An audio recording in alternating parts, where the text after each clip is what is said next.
Hi everyone, I'm Sarah Childhood Finds, and thank you for joining me for the weekly What Sold video today. It is a mediocre sales week. It's a February. It's fine.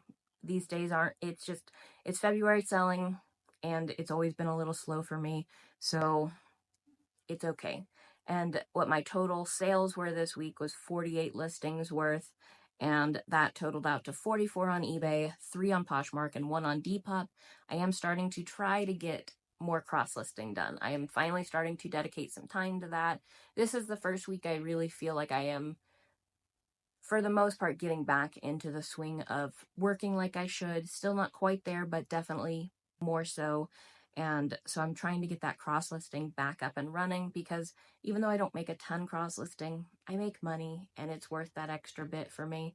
It sells a lot of my long tail items and it just works for me for right now. So that totaled out on just eBay. The gross sales were $1,464 roughly. And it's not bad. It's okay. I hope to keep improving this year. This year to date, compared to last year, I'm actually only down about 2%. And put into perspective, I pretty much wasn't working for 2 weeks and then was working-ish for 2 weeks after that. So that means my last January maybe wasn't the best, but also it just means that my store is doing better than last year, and I am improving, hopefully, because I'm almost back to where I was.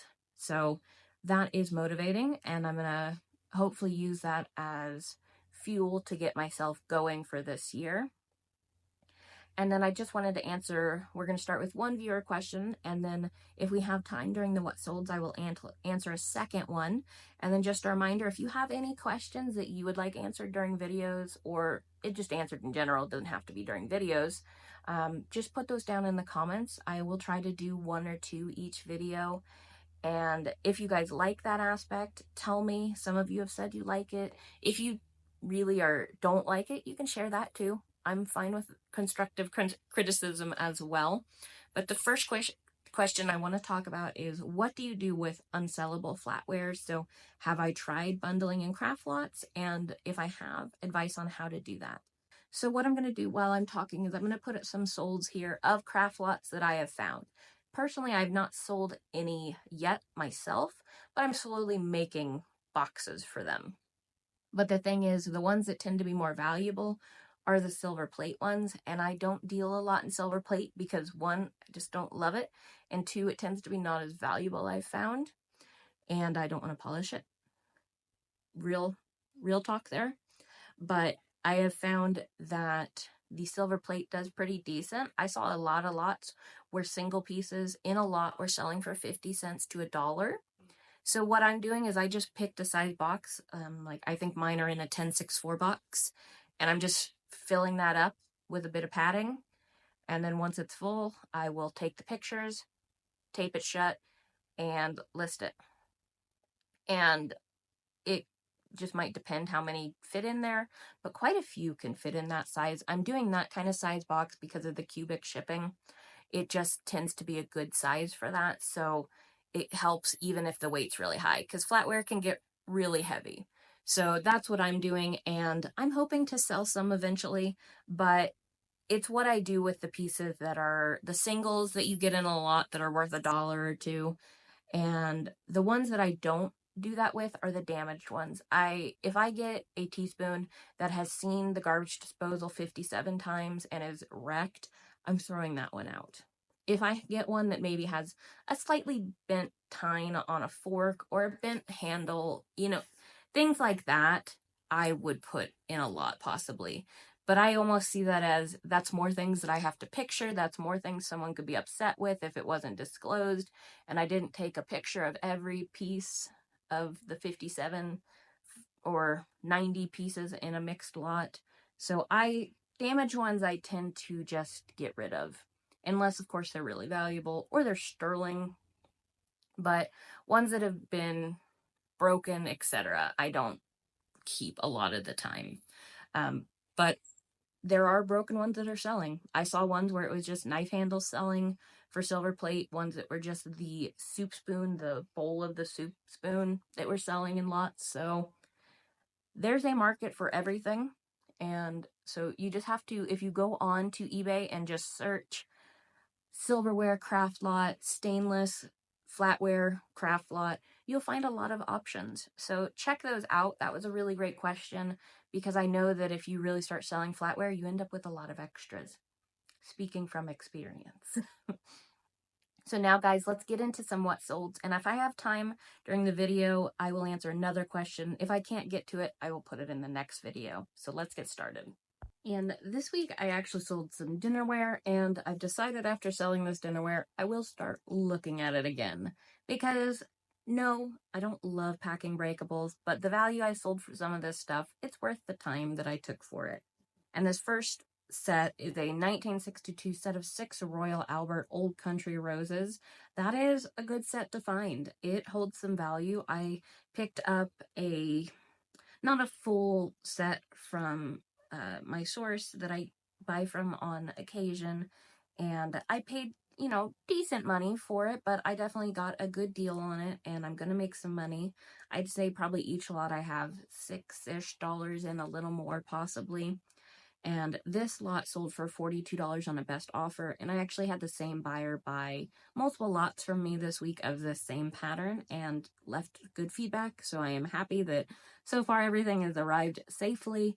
But I can pack breakables. It needs to be worth it for me if I'm packing breakables. It needs to have some monetary value, because when I first started, I would do a giant vase that took $10 in packing materials, basically, and it would sell for $8. Because we all make those rookie mistakes. It just is what it is. It's the name of the game. This next piece is Pottery Barn Horn Flatware, Genuine Horn 5-piece place setting reed. And this is the first I'm finally selling of this set. I think I showed it in a haul video quite a long time ago. I bought a lot of this at a rummage sale for $45 for a good amount, but this is the first one to sell, and it sold for $91.95. It's been listed for 5 months. I looked, and I don't care that it's been listed that long, and I don't care if it takes 5 more months to sell another one. They don't take up a ton of space, and I knew it was going to be a very slow sell when I found it. And I found some more Pottery Barn this week that was not marked, but I could just tell it was something, so I was able to go on replacements.com and figure it out. I will say, so far, all the Pottery Barn flatware I have found is completely impractical in my eyes, because this set you cannot put into the dishwasher, and they were just, some of them I had to get rid of because they were breaking apart, the horn attachment pieces. And this other set, I didn't end up putting the sale in this video. I should have, but the other set was it was brass with a silver finish on it, and just, it was nice, but it was, again, you probably can't put that in the dishwasher. And I'm not saying everything you can't put in the dishwasher is impractical, because I don't have a dishwasher right now, but it's just, the flatware, they definitely think out the box at Pottery Barn, but this set also wasn't marked. And if I hadn't have had these boxes with it, I probably wouldn't have picked it up at that sale. So that's something to keep in mind. Sometimes they aren't marked. But yeah, that sold for $91.95, and I have a couple bucks into it. I don't care if it takes another 5 months or more to sell the other ones, because it's good money. This I just found at a thrift store for $6.50, or $6.40 actually. And it was a Duracraft 1992 Ashley Mansion's miniature wood dollhouse kit. And it sold for best offer of $35. And it sold, I'd say, in a couple days. And that was a nice find. I am really struggling to find things at my thrift stores, but I found a couple good things. I don't find much, but when I find it, it tends to be decent and sells pretty well. But I definitely need sourcing season to hit and to have the weather turn a little bit. I love winter, but I definitely am listing death pile, and I can tell that by my sales that it is slower moving death pile items. But I'm getting it up. And this next one is to tell you not to buy it. And it's a Christmas plate dish Wedgwood blue and white Jasperware We Three Kings. I bought 2 of these at one time for $5 total for both. I finally took a best offer of $8 for this, because I just went, I don't want to look at it anymore. Collector plates are rough, guys. And you know that I'm weak for Wedgwood, and I bought this a long time ago, a couple years now, and it's been listed for a couple years, and I would not do it again. But I do have a video on collector plates that are actually valuable. I'll link that down in the description if you want to know the few to look for. But yeah, don't buy this one. This lot sold with the next one. This is Lion Brand Boing Yarn Civic Stretch. Discontinued. It, when you pulled it, it stretches back. Literally boings back. And that sold for the $13.75 with this lot for $18.23. And this one is Gotham, the name. And this next one I just got at a thrift store for $2. It's Spiral Mennonite Community Cookbook, Favorite Family Recipes. And sold within a few days for 20 bucks. I'm fine with those sales all day. That is how I make my living. This I got at the thrift store. I paid more than I wanted to for it because it was Goodwill and it was a day where I just hadn't found like anything. So I paid $4 for this, but it sold pretty quickly within a week or two. And it's Pokemon Bidoof 8-inch plush Game Freak. It's from 2023 and it sold for $16.51. So I still made money on it. I made probably a $10 profit at least, but definitely higher than I like to pay for plush. And this one's a Douglas Baby Schlumpy's Cuddle Puppy. This one has been listed for over a year now, and it sold for $10.99. Here is a lot I just picked up on Facebook Marketplace, I'd say 2 or 3 weeks ago. And this one's Oneida Satin Aquarius Heirloom Stainless Steel teaspoons. It's just 2 teaspoons, and they sold for $48.71. And I found this, it comes in glossy Aquarius and satin Aquarius, and I found this pattern a few times, and both sides of it are pretty decently valuable and definitely worth looking for. This I also just got at the thrift store for $5, and it's out-of-date technology. It's from, I think it was 2005, and it's Oregon Scientific wireless indoor-outdoor thermometer with dual alarm clock, and it sold within a day or two for 40 bucks. So again, look up that new old stock. I got this at an estate sale recently. I am gonna make myself start listing clothes because I got a couple other nice pieces of clothes there, and I have a lot of pieces sitting in the death pile. But this is Longitude Women's Size 16 one-piece swimsuit, bathing suit, black, blue, green, X-back. And it sold for best offer, $27. It did have the tags, had been unused, and it sold within a day or two. I think I have a dollar or two into this swimsuit. This is actually the first swimsuit I've ever sold. So breaking boundaries. This lot of dinner plates and this lot of dinner plates went to that same buyer that bought the other lot earlier.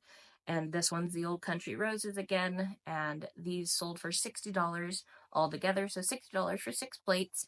And yeah, it's really not a bad sale. I had a free box I got from my partner's work that I was able to fit these into really nicely.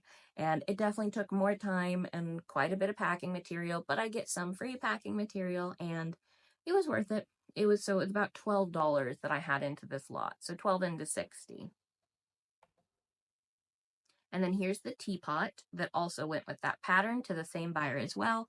And it sold for a best offer of $47. And this is one where I'm going to start doing this more if I do get into dinnerware more, is pre-boxing. I pre-boxed this, so when it sold, I was just the happiest little camper because I knew that I could just slap the label on it. Because I feel like when you're just listing and working, it doesn't take that much to just stop, pre-box it, and then I just put in my custom SKU, what it was. I labeled it PB number 1, pre-box number 1 in my SKU, and I'm going to start doing that more if I get more breakables because it just made me much less grumpy, and I think it'll make me much more likely to start getting back into breakables again. So again, I am trying to continue to branch out into everything, continue to do what I can to make this business work because it's getting harder every single year. And this one's a KJV Bridge Builders Bible Burgundy bonded leather, and it was signed by Rod Parsley that put this one together, and it sold for $15.95 very quickly. And then just as a little interlude, I want to answer one other question. And this question was, how many items a day is my listing goal? And do I just try to list Monday through Friday or every day? So personally, my main goal, minimum goal, is 60 listings for a $2,000 value. So I want to hit both of those goals. I want to hit, if I hit $2,000 and I only listed 5 items, I'm listing 55 more items because I want quality and quantity in my store, I suppose, is what I'm trying to say, which quality should be the most important thing you're looking at, guys. But you know what I sell is long tail items, and I sell what I can find. So that is my minimum goal that I like to reach. My happiest place I like to be is 90 to 100 listings, new ones a week. That just seemed to really amp up my store during the last months that I'd done it. And I think I did it kind of September, October, November. During that time, I did that some.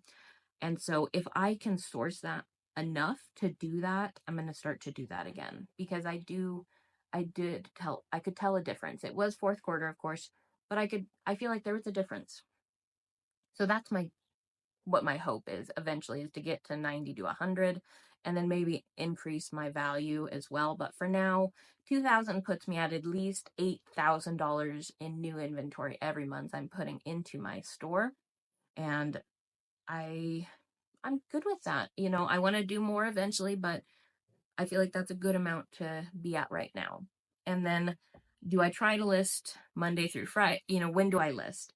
So Monday through Thursday are my main listing days. Those are the days that I will list 15 to 20 items daily. And then that's because I might go to a thrift store. You know, all I'm really doing is going to the post office, maybe some chores, etc. But mainly I am focusing on cleaning, testing, etc. So then I try to do 15 to 20. And on Fridays, I tend to be sourcing more, especially when sourcing season comes up in a month or two. Fridays and Saturdays are my busiest days for sourcing. And Friday, I tend to list 5 to 10 easy items, whatever those may be. But the ones where you only need a couple pictures typically, and they don't need testing or cleaning. So 5 to 10 easy items. And then on Saturday and Sunday, but depending what I'm doing, I might not list anything, but I like to list 3 to 5 items. Sometimes it's only 2, and sometimes all I do is end and sell similar, and so I'll end the 50 items that will be ending my store the soonest and relist them. So I try to give some sort of activity on Saturdays and Sundays if I can't list, though. And that also might mean sending out a bunch of offers as well. So I'm trying to always do something those days. And so that's kind of how I handle my listing. And if that starts to change, I will update you guys. But again, if you have any other questions on anything, just put those in the comments for this video. Now we're going to, now that I'm looking, I had a decent amount of buyers buying more than one listing again, which is nice. And this is George Jensen. I was so excited because I looked at these forks and I went, those are weird. Those are going to be something. And when I saw it was George Jensen, I've never found George Jensen before, and that's definitely a name to look for. I don't know if I talked about him in my Flatware video or not. I think I did. I think I would have had to. But this is one I haven't found before. So I was giddy as a schoolgirl, rummaging through this Flatware to find as much as I could. I think I found 20 total pieces of it. And these dinner forks, the pattern was Tanaquil. So these dinner forks, along with these dinner forks, sold for a best offer of $100 for all 5. And how can I say no to $20 a fork?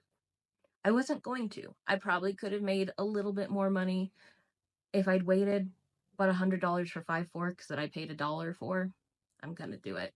So that was exciting to find this new one, cross that off my Flatware bucket list.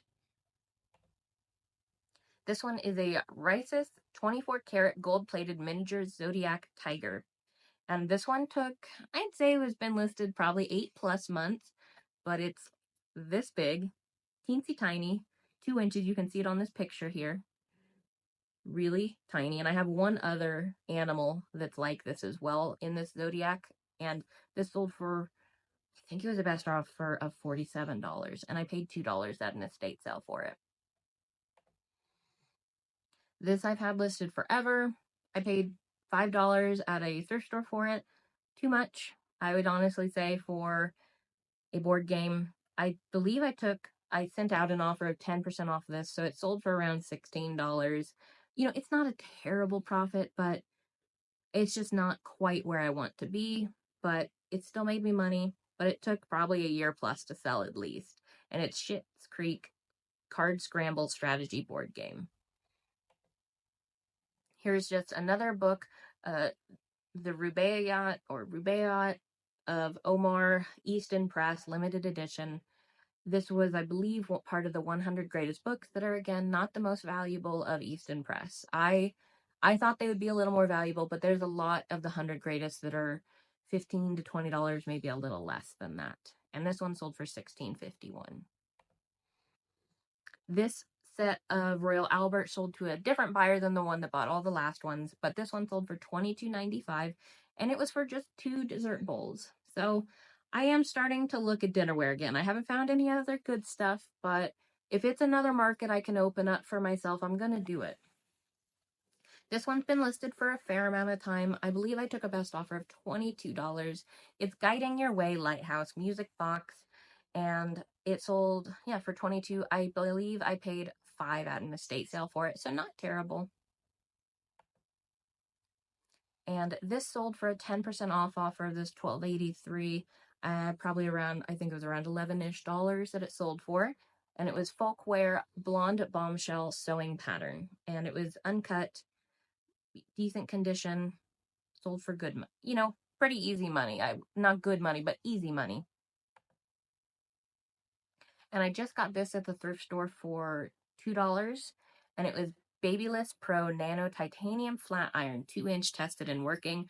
I am also branching more into some electronics as well, so things like this and accessories, and I'm just, whatever I can get my hands on, whatever I can get my grubby little hands on, I'm trying to find. And this sold for a best offer of $30, but it sold, I'd say, in less than a week. And here's one more Bible. It's the Student Bible, New International Version, Zondervan, and it sold for the $18.35, and I paid $1.99 for it. And then just a last couple ones on Poshmark and Mercari. Nothing super exciting there, but I am starting to see a little bit more of an uptick in activity on my cross-listing platforms. So hopefully I say it every year, but I'm going to ramp it up. But it brings in enough money to keep me going. And this is Dakin 1981 Brown Monkey 5-inch plus lot of 2, and it sold for $12. And this is more than it would have sold for on eBay. I think it's listed for $10 now on eBay, and I have about $1 or so into this lot, and, I get to use free priority mailing. And here is a USC shirt, men's XL red Polo Trojans football Nike team fit dry short sleeve. Did I not put, oh, okay, I put shirt. And that sold for $15. But both of these items have been listed for a fair amount of time on eBay. So I like my cross-listing apps for selling those long tail items, helping move things more. And we're ending with one Depop sale. That was a 5 Night at Freddy's Nightmare Twisted Foxy toy 7-inch plush. It sold for $9.95. And actually this one is kind of flooded on eBay. So I didn't know that it would, putting it at 10 was kind of high, but I put it onto Depop and it sold in a day of listing on Depop. So different markets have different viewers and users, so that's another benefit of the cross-listing for me, is I've had a lot of items that are flooded on eBay just go quick on those platforms, and I'm always surprised. But guys, that's all I have to share with you for what sold today, and I do hope to get that other video out to you this week. And otherwise, guys, thank you so much for watching, and I look forward to seeing you guys on the next video.